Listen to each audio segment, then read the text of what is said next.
Why do we yawn when others do, even through a screen? Turns out, it's more than boredom or lack of sleep. Yawning is contagious because of empathy.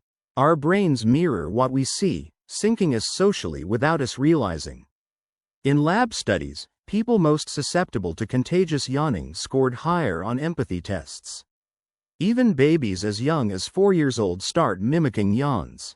It's our brain's way of quietly checking, are we still connected? But here's the twist. Psychopaths rarely catch yawns.